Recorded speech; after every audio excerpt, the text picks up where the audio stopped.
Ini yang penting kita sampaikan hari ini, bahwa hilangnya agama penyebab pertamanya adalah kita meninggalkan ilmu, kita tidak mengamalkan ilmunya. Ya.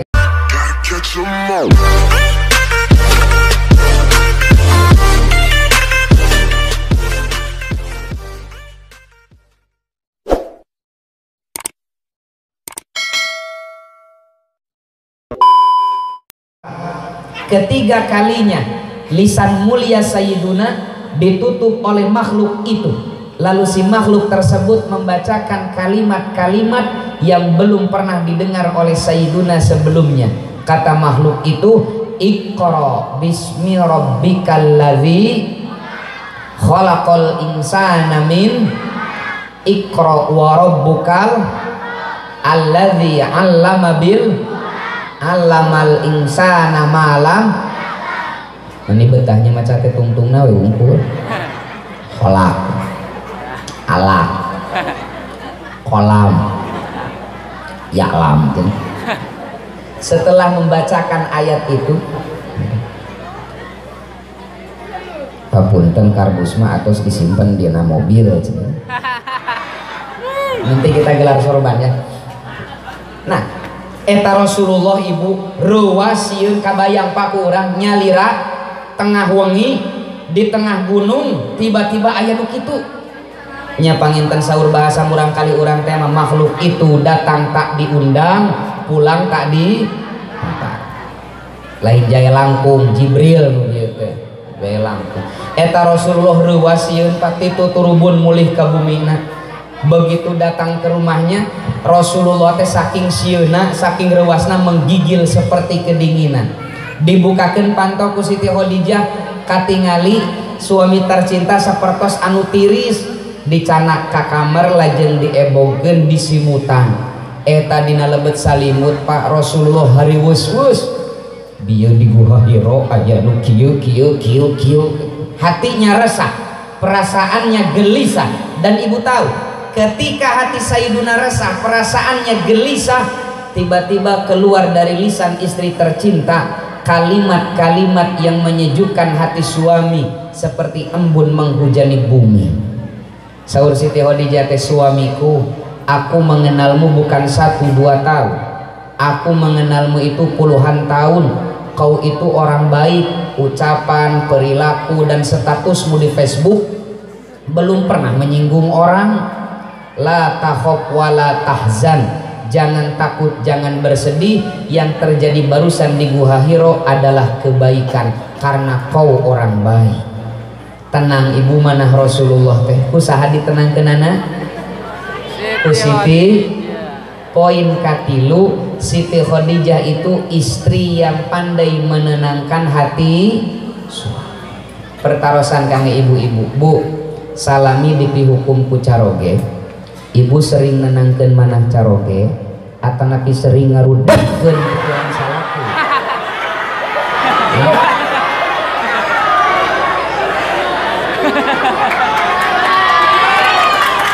Bu sering nenangkeun manah caroge, sering ngarudahkeun pikiran salaki. Kabayang Kang, upami nu janten ibu, nu janten Siti Khadijah, ibu-ibu zaman ayeuna pas Rasulullah hari wus-wus dia di Guha Hiro aya nu kieu kieu kieu, da dijawabna teh meureun kieu, atuh da akang mah ulin wae tengah peutingnya cicing geura di imah cenah, awas ya isukan datang deui geura kalah stres salaki teh. Nu mawi contoh ka ibu-ibu, contohlah Siti Khadijah istri Nabi dengan 3 kategori. Hiji, Siti Khadijah teh naon? Tuh udah parode, istri yang pandai merawat diri, merawat suami. Memang Rasulullah positif COVID dirawat. Istri yang pandai merawat diri. 2, istri yang pandai melayani kakarek suami. 3, istri yang pandai menenangkan hati. Makanya ibu, karena Siti Khadijah ini istri terbaik dengan 3 kategori itu, ketika Allah ambil Khadijah dari kehidupan sang Nabi, Siti Khadijah pupus, Rasulullah sedihnya luar biasa Pak. Bahkan tahun wafatnya Siti Khadijah dikenal dalam sejarah sebagai Amul Huzni, tahun duka cita, di mana Rasulullah sedihna luar biasa dikantunkan ku bojo tercinta. Cikintan-kintan upami ibu pupus di payun, caroge ibu sedih atau bunga?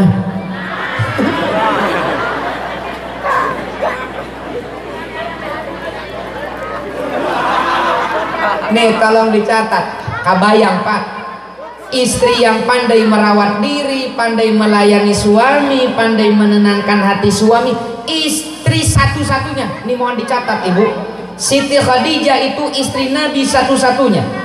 Karena selama Siti Khadijah jumeneng, Rasulullah tengah wayuh ibu.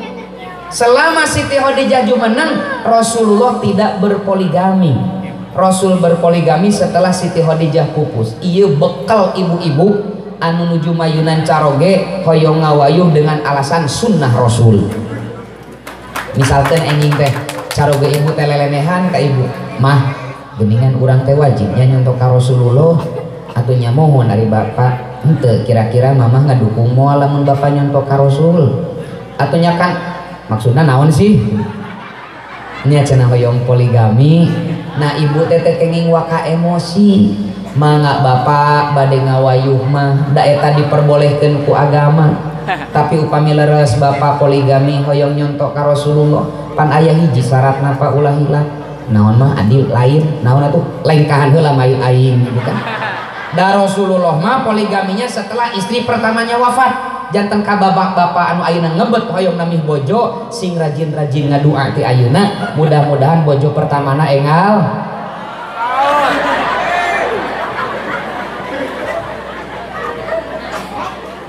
Aya ibu-ibu anu protes, hayo we cenah istri terbaik, ari suami terbaik nu kumaha? Leres teu Bu? Atuh biasa we ngajawabna. Jika balas dendam ieu mah leres. Atuh santuy we leres. Nih suami terbaik Pak, saya baca dalam hadis riwayat Imam Abu Daud, suami terbaik adalah suami yang paling baik terhadap istrinya. Catat itu, suami terbaik adalah suami yang paling baik terhadap dan aku kata Nabi adalah suami yang paling baik terhadap istri-istriku. Rasulullah mah Pak saking saya kanu janten bojo tarawantun nyauran bojo teh nyebat nami selalu dengan panggilan kesayangan yang membuat hati istrinya itu merasa berbunga-bunga, merasa berharga di hati suami. Contoh manggil Siti Aisyah, kan Siti Aisyah mah kulit nate pangsaena ibu di antawis istri Nabi Nusanes. Kulit Siti Aisyah mah putih merona. Putih merona bahasa Arab nate Humairoh. Numawi dipanggil ku Rasulullah teh ya Humairoh, wahai istriku yang kulitnya putih merona. Ibu rawas panggil dipanggil ku caroge gitu beren kelepok-kelepoknya. Tapi ketangpa upami istri bapak kulitna henteu putih merona mah montong dipanggil Humairoh Pak, eta mah penistaan gitu kan. Istri bapak hideung mah ya Humairang memang. Enggak, maksud saya itu panggil istri itu dengan panggilan yang membuat dia itu senang, panggil mama, panggil bunda. Saya awali ceramah saya kali ini baru mukadimahnya loh. Saya awali materi pengajian kali ini dengan kriteria istri terbaik dan suami terbaik. Kenapa? Karena masyarakat besar itu tersusun dari masyarakat kecil, dan masyarakat terkecil adalah keluarga. Keluarga minimal tersusun dari suami istri. Kalau kita menginginkan desa kita baik, kalau kita menginginkan negara kita baik, maka langkah rasional pertama adalah perbaiki keluarga kita masing-masing.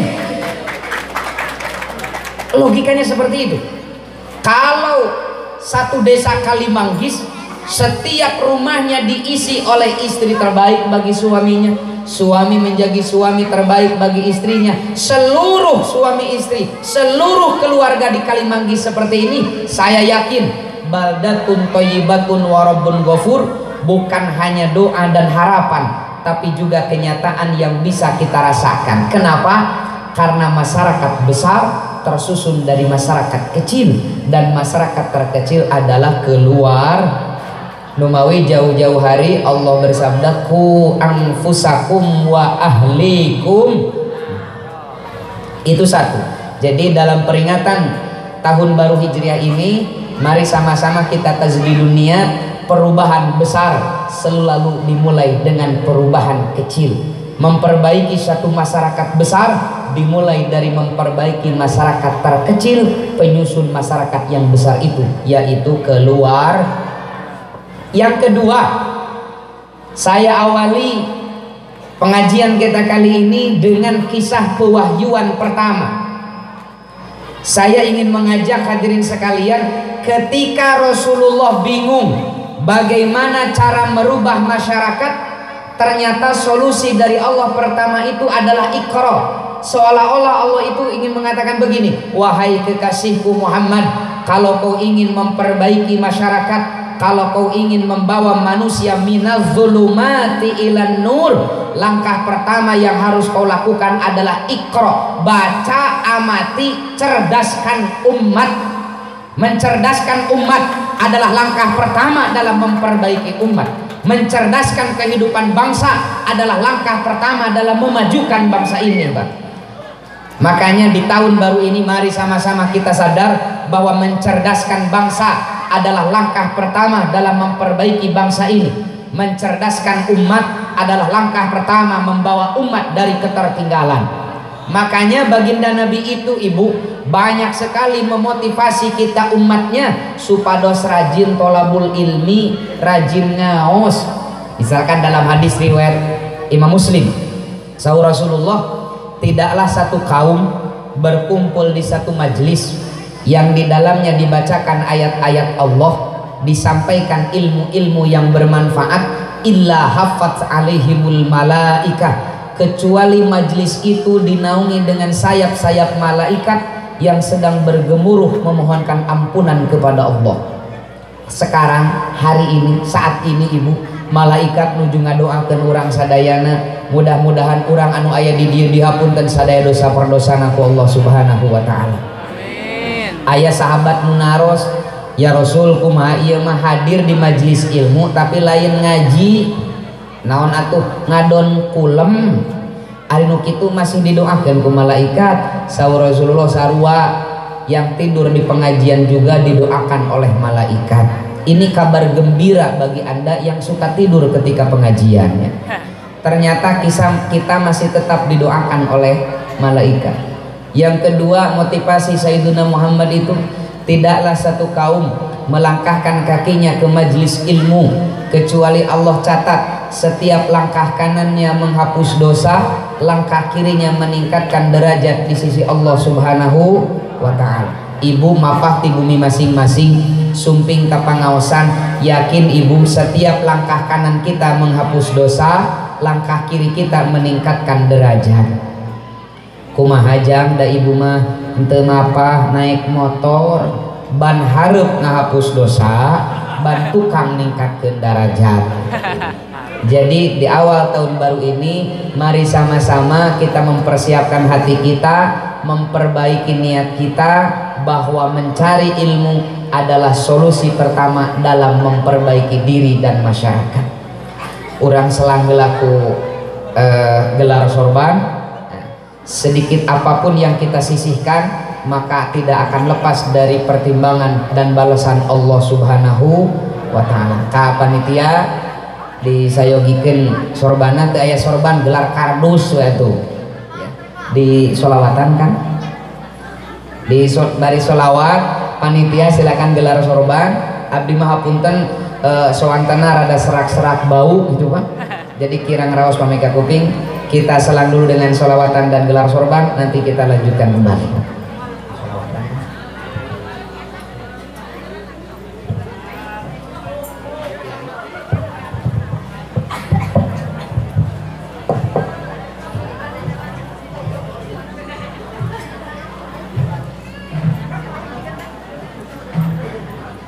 Ingin tekankan itu, kita berdoa kepada Allah mudah-mudahan tahun 1441 Hijriah yang kemarin kita lewati merupakan bagian dari kisah sejarah kita, merupakan bagian dari sejarah indah yang kita tinggalkan untuk dikenang di masa yang akan datang.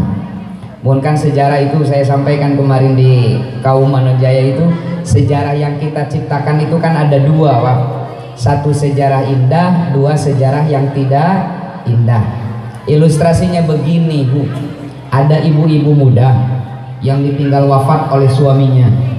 Dia panggil anak laki-laki paling besar, Aa kadieu, Mamah rek wasiat, ayeuna bapak tos almarhum, Mamah titip jaga lamun Aa dewasa, jaga lamun Aa jadi suami, contoh almarhum bapak. 20 tahun Mamah berumah tangga dengan almarhum, rasanya belum pernah almarhum itu melukai hati Mamah. Justru Mamah merasa lebih baik setelah menjadi istri almarhum bapak. Aa kalau dewasa contoh almarhum bapak. Itu sejarah indah. Karena ada lagi ibu muda yang tinggal wafat oleh suaminya. Dia panggil anak laki-laki paling besar, Aa kadieu, Mamah rek wasiat, ayeuna si bapak geus almarhum, Mamah titip lamun jaga Aa dewasa, Aa jadi suami, kade ulah seperti almarhum si bapak. 20 tahun Mamah berumah tangga jeung almarhum, da gawena teh nganyerikeun hate Mamah. Tapi alhamdulillah pitulung ti Allah bapak maneh ponok umur. Itu pertolongan ti Allah ka Mamah, dalam si bapak panjang umur memberi penderitaan Mamah teh lebih panjang. Yang terakhir saya ingin mengingatkan kembali, sudah menjadi hukum alam, sudah menjadi hal yang lumrah bahwa semakin bertambah waktu, semakin berputar zaman, maka tantangan yang kita hadapi pasti akan lebih berat. Catat ibu, tantangan kita di tahun baru ini akan jauh lebih berat daripada tantangan yang kita hadapi di tahun kemarin. Setiap bertambah masa, setiap beredarnya waktu, maka tantangan, godaan dan cobaan pun akan semakin berat dalam berbagai hal, termasuk dalam beragama. Dalam beragama hari ini, Pak, kita berpegang teguh terhadap ajaran yang kita terima dari guru kita, yang kita warisi dari kiai-kiai kita. Tantangannya lebih berat, Pak. Kalau dulu mungkin yang dihadapi oleh guru-guru kita dalam syiar mungkin ya orang-orang awam lah, orang-orang yang gak paham terhadap agama. Tapi hari ini ibu, tantangan yang kita hadapi justru kadang keluar dari mereka yang mengaku sebagai tokoh agama. Aalitanan we Pak, ibu ari di dieu sok biasa upami tos netepan musa pamenteun, tos biasa netepan musa pamenteun. Assalamualaikum warahmatullahi wabarakatuh. Assalamualaikum warahmatullahi wabarakatuh. Asyhadu an la ilaha illa huwar rahmanur rahim. Allahumma dhib anniyal hamma wal hazan. Aalitanan we ibu. Kemarin itu viral di media sosial, ada saudara kita yang mengaku paham agama ini bilang mengusap wajah setelah sholat itu tidak boleh, itu bid'ah, tidak ada dalilnya, tidak ada contohnya daripada Rasulullah Shallallahu Alaihi Wasallam. Ayeuna mah keur usum sagala bid'ah ibu. Musap pamunte satos netepan teh cenah bid'ah eueuh dalilna. Padahal Kak, saya baca Musnad As-Samiyyin yang ditulis, kitab hadis yang ditulis oleh Imam At-Tabrani. Kata Imam At-Tabrani meriwayatkan hadis hasan, Sayyidina Anas bin Malik nunggelkeun upami Rasulullah tos awe salam ka palih kiwa, anjeunna nyepeng ubun-ubun lajeng mengusap wajah sambil berdoa bismillahilladzi la ilaha illa huwar rahmanur rahim Allahumma dhib anniyal hamma wal hazan. Ayat tidituna nu nyebutkeun tradisi urang, nu nyebutkeun amaliyah nu katampi urang ti guru-guru urang eta teh eueuh tidituna, bilang lain eueuh tidituna si eta acan kaditu. Yang tidak boleh setelah sholat itu sanes ngusap pameun teu urang, tapi ngusap beungeut batur. Eta nu ulah mah assalamualaikum warahmatullahi wabarakatuh. Assalamualaikum warahmatullahi wabarakatuh. Eta ulah. Tantangan kita semakin berat, makanya Syekh Sultanul Auliya Syekh Abdul Qadir Al-Jilani, kita sering bacanya Syekh Abdul Qadir Al-Jailani ya. saya punya satu kitab 2 jilid tebalnya. Di sana disampaikan bahwa nama Syekh Abdul Qadir itu Al-Jilani bi kasril jim al-mu'jamah. Tapi tersabiyos lah bade Al-Jailani manga, bade Al-Jilani manga. Beliau menulis satu kitab judulnya Al-Fathur Rabbani wal Faid Ar-Rahmani. Di halaman 34 beliau mengatakan begini, ingatlah wahai santriku, dhihabu dinikum bi arba'ati asya, hilangnya agama dari diri kalian, lentur dan lunturnya agama dari diri kalian bi arba'ati asya, dengan 4 hal. Ini mohon dicatat bahwa kata Kanjeng Syekh Abdul Qadir, lunturnya agama dari diri kita dengan 4 hal. Yang pertama kata beliau, annakum la ta'maluna bima ta'lamun. Kita tidak mengamalkan apa yang kita ketahui. Penyebab hilangnya agama yang pertama itu adalah orang tengamalkan ilmu. Kita sudah tahu bahwa mencaci maki orang, membuka aib orang lain tanpa sebab, kemudian menghancurkan harga diri mereka, itu diharamkan dalam agama. Tapi resel Pak, kita semua tahu bahwa mencaci maki orang, menebar fitnah, menebar berita bohong, menyudutkan orang lain tanpa sebab itu diharamkan oleh agama. Sebagaimana deklarasi Sayyidina Muhammad ketika khutbatul wada, bahwa diri kalian, harta kalian, darah kalian, harga diri dan kehormatan kalian haram untuk kalian ganggu tanpa sebab. Tapi hari ini ibu bapak, ujaran kebencian, caci maki, menebar fitnah, menebar hoak bukan hanya terjadi di media sosial. Hari ini ujaran kebencian, caci maki, fitnahan sudah masuk di tengah relung mimbar pengajian. Banyak yang judulnya tabligh akbar tapi isinya gosip akbar. Ini hati-hati Pak, hilangnya agama dari diri kalian dengan 4 hal. Yang pertama, karena kita tidak mengamalkan ilmu. Saya teringat kisah Khalifah Harun Ar-Rasyid. Beliau adalah salah satu khalifah saleh. Lalu datang seorang mubaligh ke hadapan beliau. Ya Amirul Mukminin, saya ingin memberikan nasihat kepada Anda. Mangga, tapi mohon maaf, nasihat saya ini pedas, mungkin akan melukai hati Anda. Kata Harun Ar-Rasyid, saya baca di dalam Al-Quran surat Toha ayat 44, ketika Allah mengutus 2 orang rasulnya yang maksum tanpa dosa, namanya Nabi Musa dan Nabi Harun, untuk mengingatkan pemerintah, untuk mengingatkan Fir'aun, untuk menyampaikan dakwah kepada Fir'aun. Allah mewanti-wanti, faqula lahu qawlan layyina. Awas Musa Harun, sampaikan dakwah ini kepada Fir'aun, ingatkan Fir'aun dengan bahasa yang lemah lembut, bahasa yang menyentuh hati, bahasa yang bisa diterima oleh akal fikir manusia. Karena memang yang namanya dakwah itu mengajak, bukan mengejek Pak. Yang namanya dakwah itu merangkul, bukan memukul. Dakwah itu mengobati, bukan melukai. Dakwah itu membina, bukan menghina. Dakwah itu memotivasi, bukan memprovokasi Pak. Allah saja mengutus rasulnya Pak, maksum tanpa dosa, Musa dan Harun. Kita tahu Rasulullah itu maksum semuanya, termasuk Musa dan Harun. Harus mengingatkan pemimpin, harus mengingatkan pemerintah, nu paling edan salam dunia Pak, Fir'aun. Tapi Allah memberikan catatan, faqula lahu qawlan layyina. Kata Nabi, kata Amirul Mukminin Harun Ar-Rasyid, kamu tidak lebih baik dari Musa dan Harun, dan saya itu tidak lebih jelek daripada Fir'aun. Yang paling baik saja Musa dan Harun harus mengingatkan Fir'aun anu edan. Allah mewanti-wanti dengan bahasa yang lemah lembut. Apalagi kita Pak, kita tidak lepas dari dosa. Bahwa dosa orang yang dosa anu dicaci maki ku orang teh loba orang Pak. Ini tolong, ini yang penting kita sampaikan hari ini.